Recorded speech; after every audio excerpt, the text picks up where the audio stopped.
Welcome back to Fox 8 News in the morning.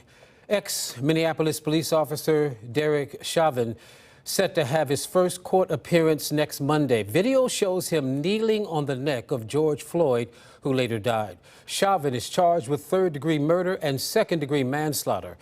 We're joined this morning by retired Cleveland Police Commander Marvin to talk about the fallout, the race relations, as well as police brutality. Marvin, good to see you this morning, my friend.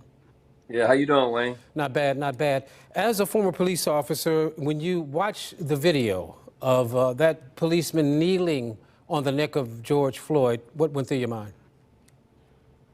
Just terrible, terrible police tactics. Not only him, it was three of them kneeling on him. And for anybody to have any doubt that what created that young man's death is insane. You know, and I don't know any police policy that would tell you to do that. Now, if they got a police policy for that, then they really need to look at their policies. Now, you wrote a letter to the local police union leaders and departments. What was in it? What was the main message, and what prompted it? You know, the title of my thing was support for the good police officers and calling out the bad apples, the officers, the cowards that hide behind the badge. And what prompted me to say that is that there are all these police officers that are out here now, they go out and put their lives on the line. And that's across the country, that you got all these good officers, but a few can just make you look bad.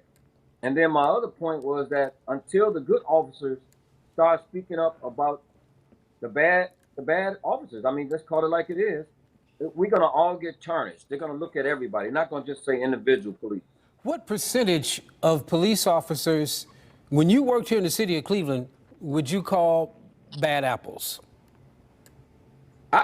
From what I know, I would say across the country, and I'm not an expert, but I do a little bit of research and been around. This is my 38th year in law enforcement. I would say it's like 10%.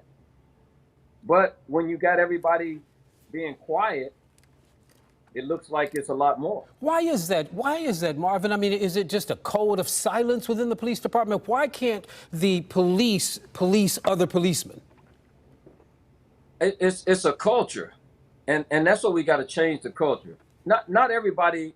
I guarantee you, most police officers don't like to see some of the things that's going on. But when you have to deal with you got to work with these people every day. But from when I came on in '81, it's really starting to change now. Police are starting to speak up that because, you know, you're putting our lives on the line. You're putting people's families, police officers' family, and the citizens in jeopardy. And so I think the culture is changing.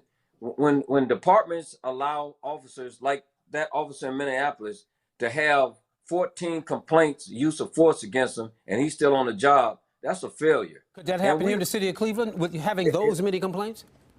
I'm not aware of anyone. I do know of a suburban officer that had 18 complaints in 3 years. That's ridiculous. Mm-hmm. That person don't need to be on the job. Marvin, what is it about police officers confronting black men? What goes through the mind? I really can't answer that truthfully because I don't know what be in someone else's mind.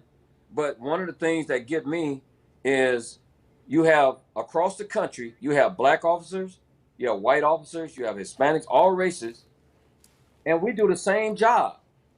But it's like, why is it just the white officers, majority, that are shooting unarmed black men? So we have to sit down and try to figure that out collectively. And like I say, I sent this letter to the union presidents, and I tell you, they actually called me and said, hey, they agree that there's a problem that we need to straighten out. And they are doing it because we have the consent decree, you know. But even with a consent decree, you have to change the mindset of the officers that are in the streets nowadays. It can't be that us against them mentality. Mm-hmm. Hopefully what we're going through now, man, will you know, evoke positive change and you know, and people seeing both sides and looking at each other, you know, as humans, that kind of thing. Hopefully some positive will come out of this negative situation that we're experiencing in the country right now. I really believe it is. I mean, the pressure's on now. All right. We need to look up and see, why is this happening? Everybody have to wonder, you know, when you start seeing police cars get burnt in Cleveland, Yeah. that's something that we got to think about. I mean, Yeah. really seriously, and together. It can't be one side one way Against and the another other. side another way.